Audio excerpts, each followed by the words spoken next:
네, 매주 화요일 여야의 청년 정치인들이 정치 무공을 겨룹니다. 용과 장의 토론 진검승부 용장호투. 웅장합니다. 용장호투에서 장을 맡고 있는 장해찬 국민의힘 청년 최고위원 나오셨습니다. 안녕하세요. 안녕하세요. 용을 맡고 있는 용해인 기본소득당 상임대표 나오셨습니다. 안녕하세요. 네, 안녕하세요. 용혜인입니다. 용장호투 본격적으로 시작을 해보겠습니다. 이건 들을 때마다 이 BGM이 장난 아닌데요. 네. 예. 자, 본론에 앞서서 국민의힘 최고 지도부니까 27일 날 최고위원회 김재원 최고위원이 세 번째 불출석을 하시고 마침 또 조지아주에 가셔가지고 정광훈 목사 우파 천하통일 발언, 김기현 대표도 비판 메시지를 냈고 이거 뭐 어떻게 들으셨어요? 근데 그거부터 천하통일을 한 건 맞아요? 아니 일단은 저도 우파라고 자부하는데 네. 저는 누군가한테 통일당한 적이 없습니다.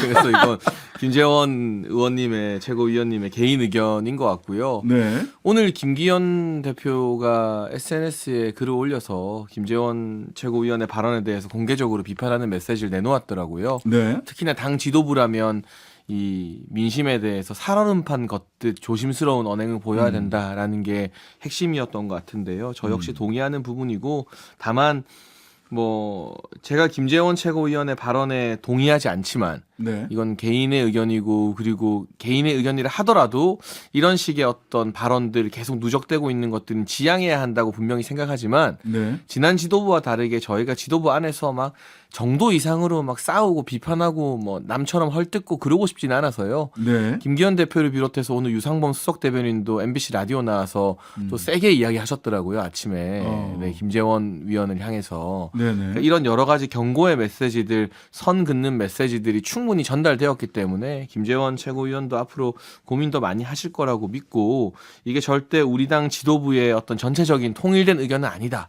이렇게 다 같이 선 긋는 거 보면 김재원 최고위원의 어떤 돌출 발언에 가깝다라는 것은 국민들께서 좀 알아주셨으면 합니다. 하루에 5분 정도만 중앙정치 신경 쓰시는 홍준표 대구시장은 이러니까 박근혜 정부 정무수석을 김재원 최고위원이 하셨었죠. 이러니까 탄핵당했지. 경고해본들 무슨 소용이냐. 제명해야 된다. 오늘 굉장히 센 발언을 하셨는데 어떻게 들으셨어요, 용혜인 네, 의원님? 일단 여당 수석 최고위원이 이제 정광훈 목사를 미국까지 가서 비위를 맞추는데 좀 급급한 모습은 좀 굉장히 충격적이었고요. 네. 여당 최고위원이 뭐 장해찬 최고위원 요즘에 되게 바쁘시다고 제가 들었는데 그렇게 한가한 자리가 아니잖아요. 네. 근데 민생 현장에 나가서 이제 국민들 목소리만 들어도 시간이 모자랄 텐데 다종다양한 시간과 장소에서 다양한 말로 이 정광훈 목사에 대한 충성 인증을 하고 있다.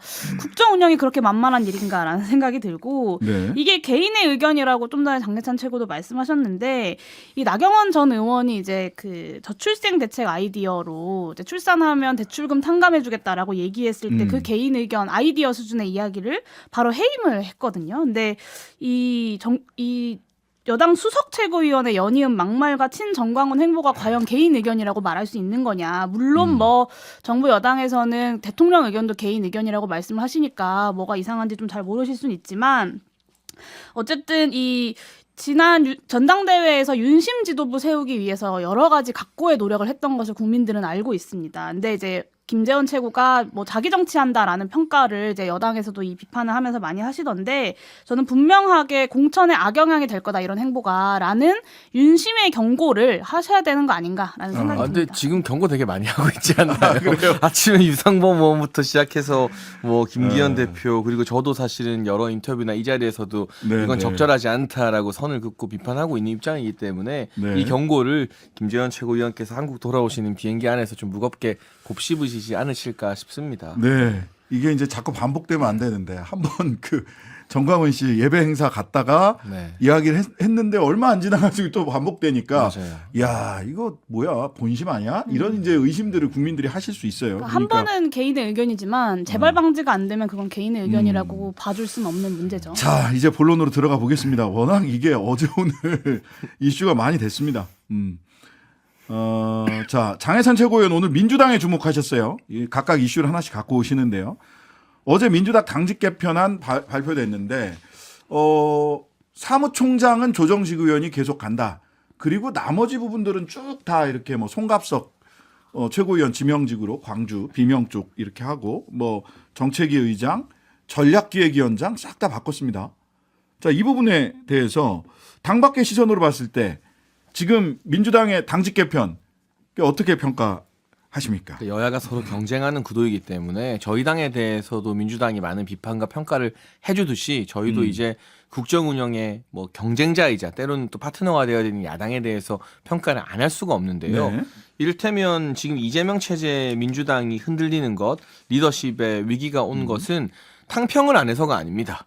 예를 들면 이재명 대표 보고 연포탕 끓이라고 말했던 사람 아무도 없어요. 근데 문제는 이재명 대표 본인의 사법 리스크에 있는 것이거든요. 예. 그리고 하루가 멀다 하고 이재명 대표나 그 측근들과 관련된 재판에서 새로운 사실이 공개되고 진술이 나오고 이게 단톡 기사가 되면서 민주당이 나름대로 민생 행보를 하려고 하고 이재명 대표가 민생 현장을 가도 거기 백브리핑에서 기자들이 민생 행보에 대한 질문하는 것이 아니라 대표님 재판에서 이 이야기 나왔는데 어떻게 생각하십니까? 네. 이 진술이 나왔는데 어떻게 생각하세요? 네. 이게 사법 리스크거든요. 네. 사법적으로 처벌을 받아서 리스크가 있다는 게 아니라 네. 다른 이슈를 대표의 사법적인 문제가 다 묻어버리기 때문에 사법 리스크라는 건데 네. 지금 보면은 일부 친명계들을 이제 사무총장이 아닌 약간 애매한 자리들에서 걷어내면서 그 자리에 친문들을 채워 넣었어요. 네. 근데 지금 우리 국민들이 사실은 윤석열 정부나 국민의힘이 다소 좀 위기감을 느끼고 힘들 때도 민주당 지지율이 그렇게 반사이익 못 누렸던 결정적 이유가 탕평 안 했기 때문인가? 그게 아니라는 점을 미루어 본다면 네.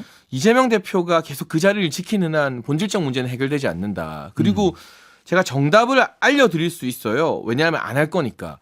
국민의힘 지도부 입장에서 악몽은 이재명 대표가 나의 사법 리스크나 스스로 해결하고 다시 돌아오겠다라고 내려놓고 네. 비교적 중도적인 인사인 김부겸 전 총리나 정세균, 이낙연 전 총리 지금 민주당은 지난번 여당이었기 때문에 총리 출신 정치인들의 후보군이 되게 풍부하거든요. 네. 비대위원장으로 앉혀버리면 이게 국민의힘 지도부 입장에서는 가장 풀기 어려운 숙제를 받아들이게 되는 셈입니다. 네. 네. 근데 이 정답을 알려들어도 민주당은 어차피 정답대로 안 하겠지만 네. 본질적인 사법 리스크의 핵심 이재명 대표 거치가 변경되지 않는 한 이 문제 해결되긴 좀 요원해 보인다는 점. 그러나 그럼에도 불구하고 딱 한 가지 칭찬을 드리자면 네. 이제 동물원 탈출한 얼룩말 되겠다는 김의겸 대변이 물러나게 한 것은 만시지탄이라도 우리 국민들의 스트레스 좀 덜어드리는 측면에서는 참 예. 잘하셨다라고 그건 또 칭찬해 드리고 싶습니다. 네. 어떻게 보셨어요? 민주당 당직 개편? 네, 저는 과연 친명과 비명이 화해하면 예. 국민들이 민주당을 지지할 것인가라는 의문이 좀 들었어요. 그러니까 네. 쇄신이라는 게 당직을 나눠주는 게 쇄신은 아니잖아요. 네. 좀 전에 뭐 장례천 최고가 뭐 대표의 사법 리스크 이런 이야기 하셨는데, 그러니까 대표의 사법 리스크라는 것 때문에 이 개혁 의제를 아무리 뭘 하더라도 기자들이 그런 것만 물어본다면 오히려 당에서는 조직적으로 개혁 이슈를 힘을 모아서 몰아갈 수 있는 그런 어떤 뜻을 모아가는 것이 필요한데 지금 뭐 이전에는 사법 리스크 때문에 어떤 개혁 드라이브를 못 걸었다면 지금은 사실 계파 갈등, 뭐 친명 비명 싸움 때문에 개혁 드라이브를 못 걸고 있는 것이 아닌가라는 생각이 들고요. 문재인 정부는 촛불 이후에 국민의 선택을 받았던 정부였습니다. 그러니까 그 네. 어느 때보다 개혁에 대한 국민들의 지지와 어떤 관심이 높았던 5년을 보낸 정부가 바로 문재인 정부인데요. 그랬기 때문에 지난 20대 총선에서 국민들이 과반 이상의 의석을 몰아줬던 네. 거 아니겠습니까? 그러니까 네. 그런데 그 지지를 불과 2년 만에 거둬들인 것을 그 이유를 좀 생각해 봐야 된다고 생각하고요. 이 지난 1년 동안 윤석열 정부의 이 난리부르스를 국민들이 지켜보면서도 민주당을 지지하지 않는 이유는 윤석열 정부의 이 퇴행을 뭔가 좀 더 긍정적인 비전으로 되돌릴 만한 소구력이 없다라는 뜻이지 않겠나라는 생각이 듭니다. 그래서 민주당이 국민의힘과 도대체 뭐가 다르고 무엇을 하려고 하는 정당인지를 명확하게 보이는 것이 더 중요하지 사람 하나 내친다고 개혁이 되지 않는다는 건 지난 국민의힘 전당대회 과정을 봐도 알 수 있다고 생각합니다. 결국 개혁 경쟁, 민생 경쟁, 민생 개혁 경쟁을 통해서 돌파를 해야 된다. 예, 이런 말씀이셨고, 이게 벌써 시간이 다 됐는데 그래도 요거 하나는 여쭤보고가 될 것 같아요.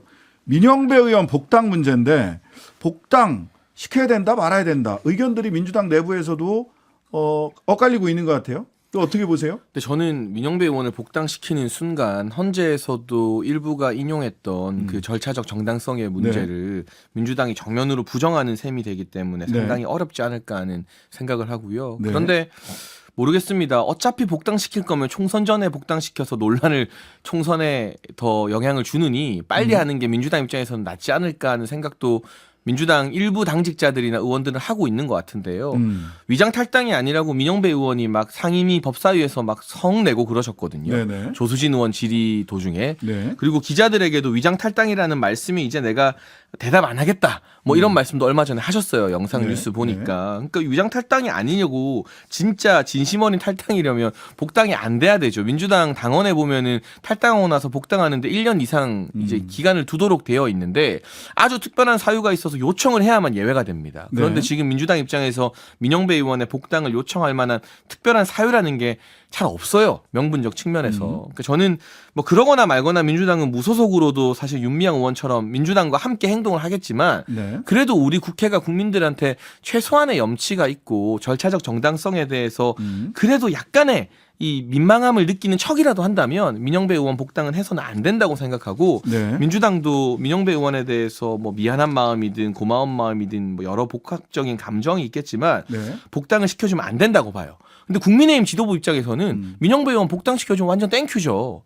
그걸 가지고 저희가 또 계속 논평 내고 비판할 수 있는 여지가 생기니까. 근데 한국 정치를 위해서는 복당시켜주면 안 되죠. 예. 이 부분 논평하시겠어요? 아니면 저출산 고령화 대책으로 넘어갈까요? 짧게 얘기하겠습니다. 예. 이 헌재 판결 이후에 이제 여당 대표부터 시작해서 법무부 장관까지 이 정치재판소다라고 하면서 이 헌재 판결을 무시하는 거 아주 잘 봤고요. 아주 잘 보셨어요. 어느 때보다도 율사가 많은 정부에서 사실은 법을 존중하지 않고 있다라는 것이 분명해졌다고 봅니다. 근데 저는 이 민형배 의원의 복당 문제나 뭐 이 과정에서의 어떤 여러 가지 문제에 대해서도 헌재 결정을 잘 돌이켜봐야 된다고 저는 네. 생각하는데요. 네. 저는 검경 수사권 조정이 필요하다고 생각하고 앞으로 이제 기소권에 대해서도 좀 손봐야 된다는 생각을 갖고 있는데 네. 헌재 역시도 이제 그 입법 효력을 인정하지 않았습니까? 네, 그러니까 그렇죠. 그리고 동시에 법사위 통과 과정에 절차적 문제가 있었다는 것 역시도 헌재의 결정입니다. 그러니까 네. 한동훈 장관이 헌재 판결을 존중한다고 하면서도 승복하지 않는 법무부 장관으로서 굉장히 부적절한 처신들을 하고 있고 말만 존중하고 있는데 네. 이제 헌재 판결을 존중하는 이 입법 효력을 인정한다는 이 헌재 판결을 존중하는 사람들 역시 취사 선택해서 선택적으로 헌재 판결을 존중한다면 한동훈 장관과 다를 게 뭐겠냐라는 생각이 좀 들어요. 그래서 네. 있는 그대로 헌재 판결을 좀 인정하고 민주당에서 담담하게 있는 그대로 사과 표명을 하면 된다. 그러고 나면 복당 문제 역시 저는 순리대로 풀리지 않을까라고 생각합니다. 네. 자, 이번에는 용해인 의원이 주목한 주제로 가보겠습니다. 오늘 7년 만인가요? 5년 만인가요? 대통령이 직접 저출산 고령화 위원회 위원장이 원래 대통령이죠. 이 직전 부위원장이 이제 나경원 전 의원이었고 여기에서 직접 주재를 했습니다.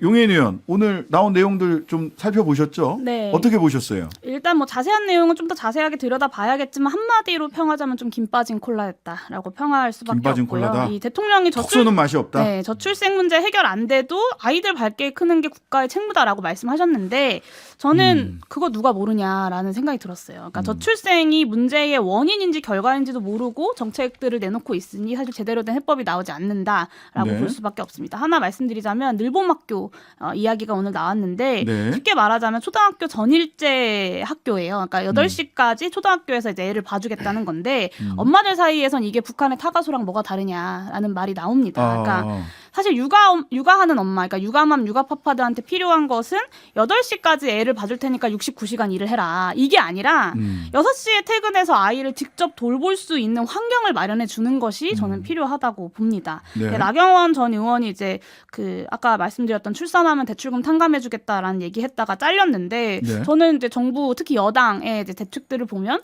나경원 부위원장을 왜 잘랐지라는 생각이 좀 듭니다. 여러 가지 자리에서 좀 말씀을 드렸지만 초저출생은 위기의 원인이 아니고 결과다라고 말씀을 드리고요. 불평등, 부동산 문제, 뭐 초장시간 노동, 비정규직, 경력 단절 이런 대한민국 사회의 여러 문제들이 만들어낸 결과라고 생각합니다. 그래서 원인과 결과를 똑바로 직시를 해야 제대로 된 해결책을 내놓을 수 있고요. 실제로 사회 양극화가 이 출생률과 직결되고 있다는 것은 몇 가지 데이터만 봐도 알 수 있는데요. 그 인구 네. 낙하폭이 굉장히 컸던 2016년부터 20년까지 데이터를 좀 살펴보면 임금 수준이 높을수록 기혼자 비율이 높게 나타납니다. 그리고 국민건강보험료의 그 분위별 분만 건수를 보더라도 이제 저소득층에서는 분만 건수가 줄고 고소득층에서는 분만 건수가 늘어나는 경향을 맞아요. 볼 수 있어요. 그러니까 이 사회 양극화를 해소해야 저출생 문제 역시 해소할 수 있다라는 충언을 윤석열 정부에 좀 드리고 싶습니다. 자, 오늘 그 장해찬 최고위원은 갔다 오셨죠? 직접 이 회의 현장에. 네, 회의에도 갔다 왔고 발제도 하나 짧게 하고 왔어요. 아, 그러셨어요? 예. 어땠습니까? 분위기? 일단은 제가 몇 가지 말씀드리고 싶은데 네. 늘봄학교 이야기를 우선적으로 하셨으니까 네. 현장에서 이제 학부모님들이 늘봄학교의 컨텐츠가 좀 부실하다. 그래서 그러니까 아이를 타가소 아니냐. 예, 많이 맡겨 놓는데 예, 예. 예를 들면 예체능이나 아이들 뭐 악기도 가르쳐 주고 싶고 한데 그건 너무 비싸잖아요. 사교육을 네, 하게 네. 되면. 그래서 그런 부분 지적해서 교육부 장관이나 이런 분들이 늘봄학교의 좀 다양성 시범 사업을 올해 많이 확대한다는 말씀도 하셨고요. 네. 이게 뭐 정부 사이드의 전문가들이나 관료들만 나온 게 아니라 경총 상근 부회장도 참석해서 네. 기업들도 가족 친화적인 어떤 기업 문화를 만들기 위해 노력하겠다. 이를 위해서 정부가 가족 친화적 기업에게는 더 적극적인 인센티브를 달라라는 민간의 다양한 목소리도 전달됐거든요. 네. 지금 용해인 의원님 말씀하신 부분을 포함해서 이게 1차 전체 회의였는데 오늘 발표된 안을 토대로 더 다양한 안들을 계속 수렴해 나갈 것이다라는 말씀을 하나 드리고 네. 좀 두 가지 의미가 좀 제 눈에는 특별히 들어왔다는 말씀을 드리고 네. 싶은데요. 지금 용 의원님도 말씀하셨지만 2016년부터 20년까지 우리나라 출산율이 좀 눈에 띄게 대폭 감소했거든요. 근데 그게 공교롭게도 문재인 전 대통령 임기랑 겹쳐요. 근데 문재인 전 대통령은 임기 5년 내내 본인이 위원장이었지만 저출산 고령사회위원회 회의를 단 한 번도 주재한 적이 없습니다. 임명장 나눠주는 간담회만 한 번 했고 네. 주제를 5년 동안 한 번도 안 했어요.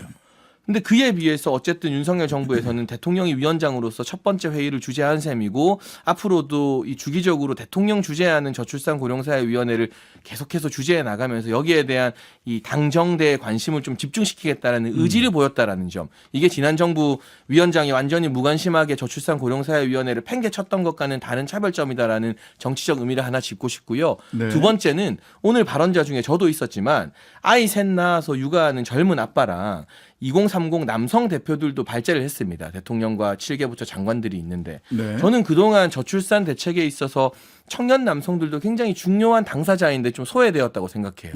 얼마 전 MBC 100분 토론에 우리 용 의원님도 참석하셨는데 네. 저출산과 관련된 토론을 하는데 용해인 의원님, 허은하 의원님, 또 주진영 전 하나증권 대표, 단 한 분은 기억이 잘 안 나는데 시니어였어요. 네. 그러니까 그 자리에 왜 결혼과 출생의 대상자인 2030 남성은 배제되었지? 저는 그 패널 보면서 되게 이상하더라고요.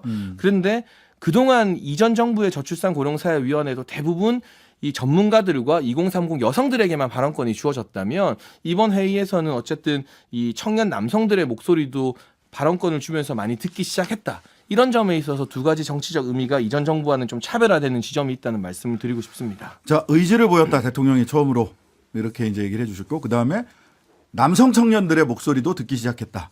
이게 큰 의미다라고 달라진 점이다라고 평가를 해주셨어요. 이 부분에 대해서 뭐 추가로 하실 말씀 정리해서 말씀해 주시죠. 네, 뭐 당정대에서 이 문제에 굉장히 크게 관심을 갖겠다라는 의지를 밝혀주신 건 굉장히 높게 평가하고요. 다만 네. 그 관심의 방향이 굉장히 원인과 위기 자체를 잘못 진단한 채로 이루어지고 있다라는 우려를 말씀드린 겁니다. 그래서 예를 들면, 그러니까 그러니까 복통이 심하게 와서 다 걷질 못하는 사람한테 다리에 깁스 해준다고 걸을 수 있게 되는 건 아니잖아요. 네. 그러니까 제대로 된 처방이 필요하고 결국엔 저출생 문제는 우리 사회의 불평등 문제의 심화. 저는 문재인 정부 얘기하셨는데 아마 부동산 문제가 저는 저출생 위기에 굉장히 큰 영향을 미쳤을 거라고 예측합니다. 실제로 세종시가 전국에서 가장 그 합계 출생률이 제일 높은데요. 높아요. 네, 세종시가. 그 이유는 공무원들이 많기 때문이고 네. 최근에 그 세종시가 가장 많이 이제 합계 출산율이 떨어졌어요. 네. 그 이유는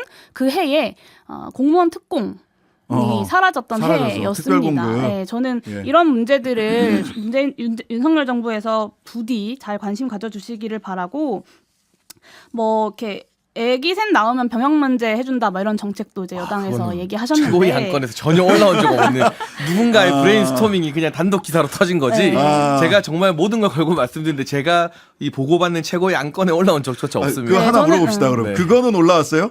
그 세금 감면 아니요, 그 아니요. 증여세 감면 아니요. 애 셋 낳으면 그게 4억까지 증여세 감면. 제가 과정을 좀 설명드리자면 아니, 이번에 정책위 용해인 의장이 의원과 바뀌었잖아요. 그러니까 타이밍인데. 바뀌기 이전에 그 정책위에서 그냥 여러 가지 의견을 담는 과정에서이지 절대로 뭐 새로 안건이 정시간까지 올라온 게 아니다. 아니었습니다. 예, 1분 정말로. 남았는데 네. 용 의원님한테 네네. 발언 만회하려는 드려야 게 돼요. 아니라 진짜 사실을 말씀드린 아, 거예요. 알겠습니다. 네, 그리고 마지막으로 말씀드리면 이 전반적인 윤석열 정부의 정책 기조, 그러니까 이 저출생 정책이라고 내놓는 이 특정된 정책뿐만 아니라 69시간도 마찬가지고요. 전반적인 윤석열 정부의 정책 기조가 엄마들이 아이를 낳아서 키울 수 없는 조건들을 만들고 있다. 뭐 예를 들면 주 69시간 일하면 아기는 등하원은 누가 시키고 집 청소와 빨래는 언제 하겠습니까? 그러니까 대통령께서 애지중지하시는 토리도 69시간 일하면 못 키운다라는 네. 말씀을 좀 드리고 싶고요. 이 문제가 정말로 여야 간의 협치와 어떤 아이디어 그리고 힘을 모으는 걸 통해서 진지하게 토론될 수 있는